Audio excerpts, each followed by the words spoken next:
During the decade before Titletown was built, Green Bay was pro football's low-rent district. The 1950 Packers never made the same mistake twice, and that was one of their problems.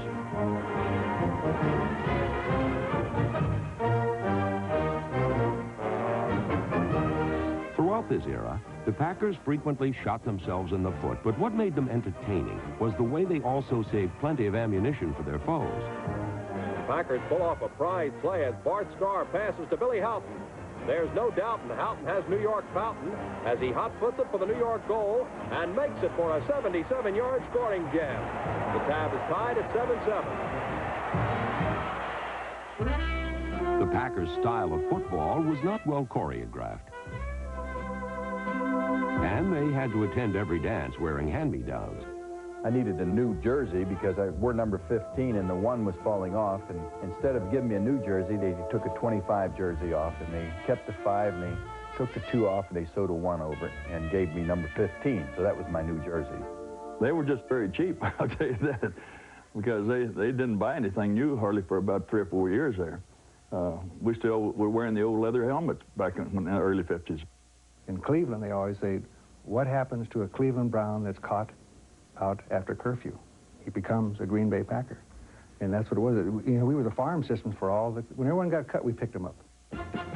Cleveland gave us a guy, Bobby Garrett, sissy, thinky quarterback. I never heard of him anyway, but he was the #1 pick in the draft. So then he shows up about 2 weeks before the season starts, and then we found out why we got him. We had the only stuttering quarterback in the world. So this Garrett couldn't call out the plays. So one man was assigned to hit him in the back of the back when he'd get the plays. Like we'd say, all right, 24 on, and then the guy that was assigned to hit him in the back of the head, and he'd get out the plays that way. Number 18, Tobin Roe rarely tripped over his own words, but he frequently ran through defenses. The 215-pound quarterback owns the highest average yards per carry of any runner in team history. And during the 7 seasons he played in Green Bay, he never missed a single game. When things got tough, he really felt that he could win the ball game by himself. If you guys aren't going to do it, give me the ball and I'll do it. And he came very close many, many times. But he'd go in that line and get whacked and come back in the huddle. He couldn't even call. He couldn't think what he was doing, so he'd just say, give me the ball, and he'd run. He was too knocked out to call play.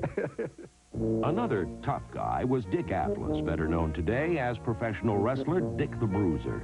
Even as a Packer, Aplex displayed the physique and temperament that made him a star in the ring. Aplex was the kind of guy who lifted weights constantly. Had a 32-inch waist, a 54-inch chest, and just built like you wouldn't believe. One of the movie stars gave him an autographed picture saying her chest was bigger than his. We had a defensive tackle by the name of Jerry Kellerman, probably weighed 310, 320-pound big guy. And Dave Hanner and Aplex and I were playing cards. And Hanner's the kind of guy who always instigates things. And he kept telling Aplex that Kellerman was stronger than he was. And Aplex didn't like this.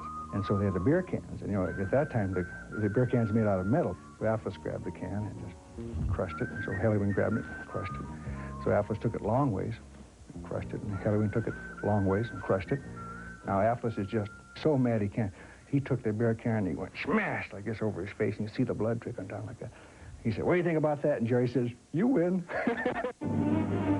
While the Packers tried to duplicate Dick the Bruiser's grappling skills, this was a team that consistently failed to get opponents in a stranglehold. Tackling was a lost art form in Green Bay, and other fundamentals of the game also proved elusive.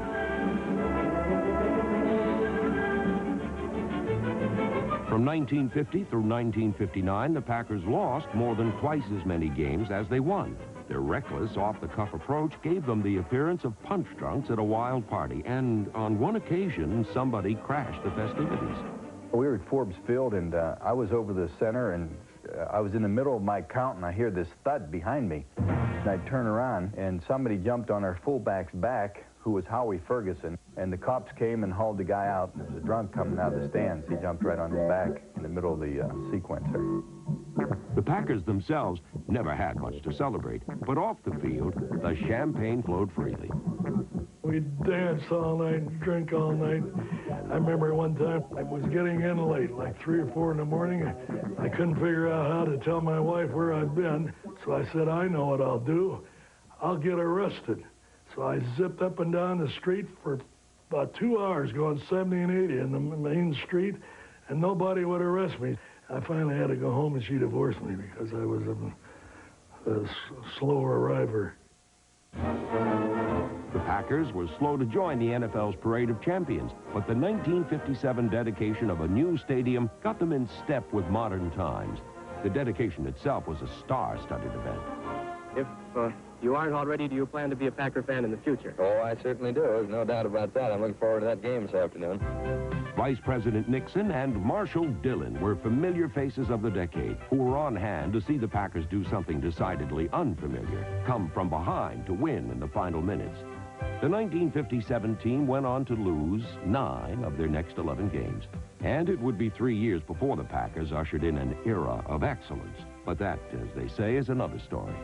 This story has been about an era of innocence, a time when a team could lose a lot of football games and still be the biggest thing in the NFL's smallest city. The Green Bay Packers never wore the look of a winner, but their unique game faces comprise a portrait that deserves a special place in NFL history.